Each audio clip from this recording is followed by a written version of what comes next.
This is the species known as Q. They made their first appearance in the speculative evolution ebook All Tomorrows by artist and researcher C.M. Kosemen back in the year 2006 AD.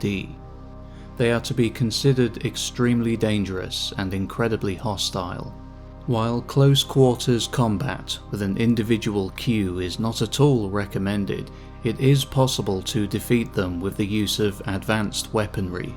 They have been defeated and fended off by human soldiers, star people, at least twice that we know of. Ergo, the Q are not invincible. They can be destroyed. It isn't their physicality that poses the biggest threat to human civilization, however. It is their minds and their technological prowess that makes this species so formidable. Here we will study the Q from a physical and biological perspective, but we'll also look at other factors at play within their civilization. Their psychology, religious beliefs, place of origin, and technological abilities all deserve to be discussed as well. We'll start with the physical, beginning at the top and working our way down. Like many creatures that we know of, the Q have two eyes. They are large and appear to be covered with a transparent membrane. Whether or not the Q need to blink cannot be accurately assessed. All we have is one image, after all.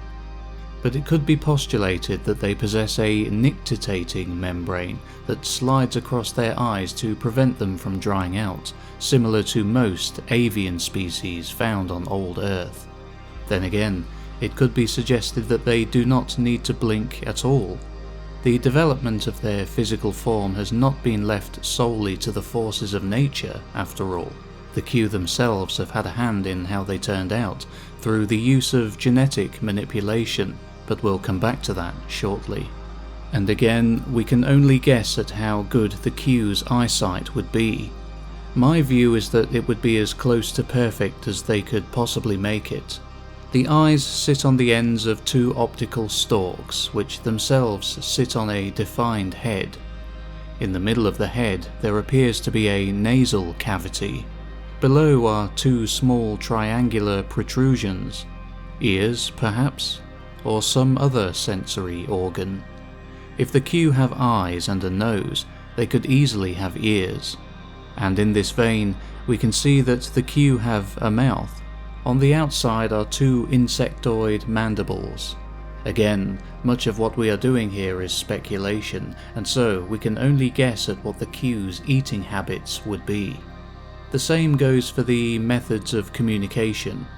Do the Q use their mouths at all to speak or produce vocalizations? We don't know. No record exists of the Q speaking.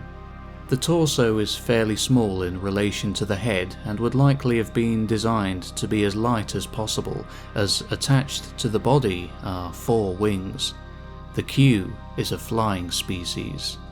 If the size of the Q in this image is an accurate representation of its size, then we can use it to determine an approximate wingspan of around 1.5 to 2 meters, if the Q and the Vitruvian man depicted are in scale with each other. In order to remain airborne, it would seem that these wings would need to be in constant motion, much like a hummingbird. And at the end there is a tail. It's very long and prehensile, acting as a hand, able to grip things and manipulate objects, as it is doing here in the diagram. I estimate that the tail is anywhere between 10 and 15 feet long. Moving on from the material and into the psychological, we can look at the evidence available and start to build a profile of this species' state of mind.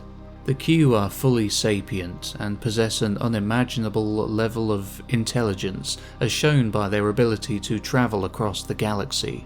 The Q have at least one known religion, and it's one that, at its core, has the Q themselves as gods, who have the divine right to genetically modify anything and everything that they encounter on their galactic travels. Testament to the Q's absolute grasp of genetic engineering is the havoc that they did once wreak upon humanity. An enhanced form of human known as Star People had by an unknown point in time colonized much of the Milky Way, including planets, planetoids, and moons throughout. Upon the Q's realization that humanity themselves had modified much of their surroundings to suit their needs, the Q were outraged and incensed. Within less than 1,000 years, the Q had defeated and practically destroyed all that the Star People had done. They also changed humanity into a variety of bizarre new forms, removing their intelligence and then abandoning them to their fates.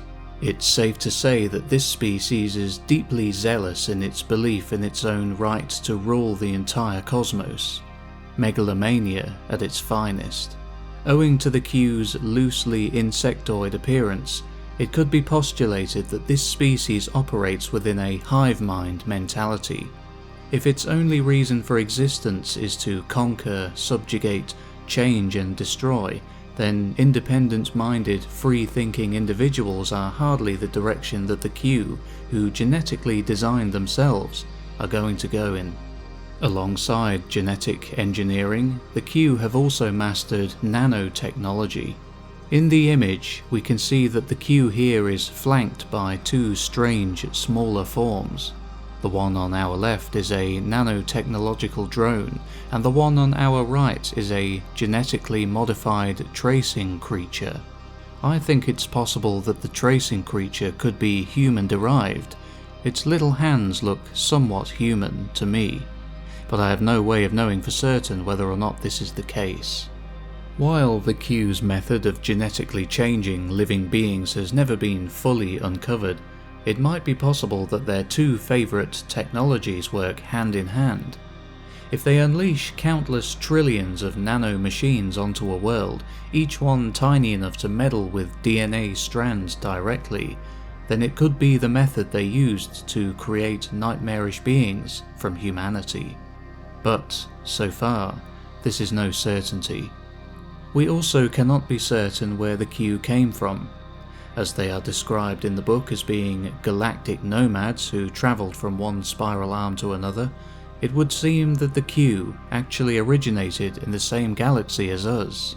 If this were not the case, then they would instead be described as intergalactic nomads. The Q are said to be almost 1 billion years old, and so, attempting to explain their understanding of the universe to us 21st century humans would be akin to trying to explain the internet to a Neanderthal. With this, it can be concluded that what we believe are the Q's desires and motivations for changing humanity could in fact be a million light years off the mark, and us ever hoping to understand the Q is simply a desperate attempt to understand their sadistic treatment of us.